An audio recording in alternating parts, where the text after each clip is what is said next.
মানুষ মারা গেলে কেন তার লাশকে গরম পানির সাথে বড়ই বা কুল পাতা দিয়ে গোসল করানো হয়? পৃথিবীতে অসংখ্য ঔষধি গাছপালা থাকা সত্ত্বেও কেন এই বড়ই পাতাকেই বেছে নেওয়া হয়েছে? এটি কি শুধুই একটি ধর্মীয় প্রথা, নাকি এর পেছনে লুকিয়ে আছে এমন কোনো রহস্য যা আধুনিক বিজ্ঞানও একসময় কল্পনাও করতে পারেনি? এই প্রশ্নই একসময় নাড়িয়ে দেয় ফ্রান্সের একদল গবেষককে। তারা মুসলমানদের জীবনযাত্রা, ধর্মীয় রীতি ও অনুশীলন নিয়ে বিস্তৃত গবেষণা শুরু করেন। তাদের উদ্দেশ্য ছিল এইসব রীতিনীতির পেছনে কোনো বৈজ্ঞানিক যুক্তি আছে কি না তা খুঁজে বের করা। গবেষণার শুরুতেই তারা পবিত্র কুরআন নিয়ে দীর্ঘ বিশ্লেষণ করেন। শুরু থেকে শেষ পর্যন্ত বহুবার পরীক্ষা করেন, এমনকি কোথাও কোনো অসঙ্গতি বা ভুল আছে কি না তা খুঁজে বের করার চেষ্টাও করেন। কিন্তু তাদের ভাষায় এত গবেষণার পরও তারা কুরআনের মধ্যে কোনো ত্রুটি খুঁজে পাননি। এরপর তারা হাদিসের দিকে মনোযোগ দেন।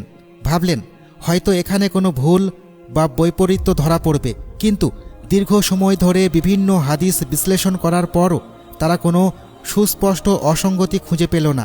তখন তাদের গবেষণার ফোকাস ঘুরে আসে মুসলমানদের একটি বিশেষ প্রথার দিকে, মৃতদেহকে বড়ই পাতা মিশ্রিত গরম পানিতে গোসল করানোর প্রথা। গবেষকরা সিদ্ধান্ত নিলেন এবার সরাসরি পরীক্ষা করে দেখা যাক। তারা একটি পাত্রে পানি নিয়ে মুসলমানদের ব্যবহৃত পদ্ধতি অনুসারে তা গরম করলেন এবং তাতে বড়ই বা কুল পাতা যোগ করলেন।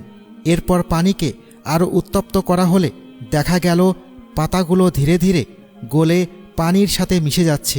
বিষয়টি আরও গভীরভাবে বোঝার জন্য তারা সেই পানিকে গবেষণাগারে নিয়ে গিয়ে বিস্তারিত পরীক্ষা চালান। ল্যাবরেটরির পরীক্ষার ফলাফল দেখে গবেষক দল সত্যিই হতবাক হয়ে যান। তারা দেখতে পান 4 থেকে 10 মিনিট বড়ই পাতাসহ পানি ফোটানোর পর সেই পানি এক ধরনের শক্তিশালী সম্পূর্ণ প্রাকৃতিক অ্যান্টিসেপটিক তরলে পরিণত হয়। অর্থাৎ এটি জীবাণু ধ্বংস করতে সক্ষম একটি প্রাকৃতিক পরিষ্কারক উপাদানে রূপান্তরিত হয়। এমনকি বাজারে পাওয়া দামি অ্যান্টিসেপটিক ব্যবহার করেও সবসময় এতটা বিশুদ্ধ ও প্রাকৃতিক জীবাণুনাশক পানি তৈরি করা সম্ভব নয়। এই আবিষ্কার তাদের মনে আরও বড় প্রশ্ন তৈরি করে।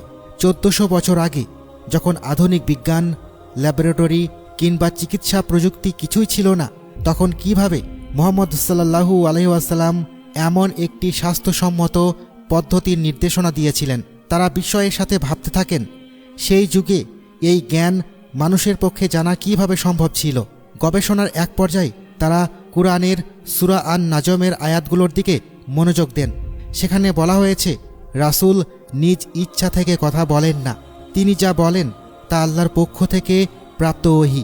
এই উপলব্ধি তাদের মনে নতুন চিন্তার দুয়ার খুলে দেয়।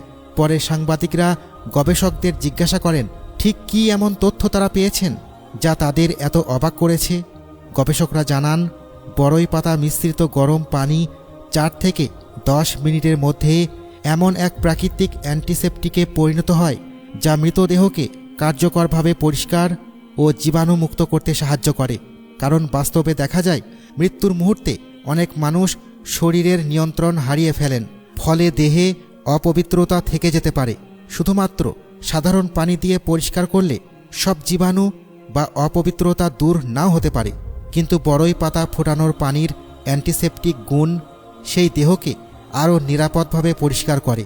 সবচেয়ে আশ্চর্যের বিষয় হলো আলাদা করে বড়ই পাতায় এত শক্তিশালী ঔষধি ক্ষমতা দেখা না গেলেও যখন তা গরম পানির সাথে ফোটানো হয় তখন এক ধরনের রাসায়নিক পরিবর্তনের ফলে পানির পরিষ্কার ও জীবাণুনাশক ক্ষমতা বহুগুণ বেড়ে যায়। ফলে সেই পানি দিয়ে মৃতদেহ গোসল করানোর পর দেহটি আরও পরিচ্ছন্ন ও জীবাণুমুক্ত অবস্থায় শেষ বিদায়ের জন্য প্রস্তুত হয়। শতাব্দীর পর শতাব্দী ধরে চলে আসা এই প্রথার পেছনে লুকিয়ে থাকা বাস্তব উপকারিতা আজও মানুষকে বিস্মিত করে, ভাবায় আর মনে করিয়ে দেয় অনেক সত্যই আছে যা মানুষ পরে আবিষ্কার করে, কিন্তু যার নির্দেশনা অনেক আগেই দেয়া হয়েছিল। সুবহানাল্লাহ।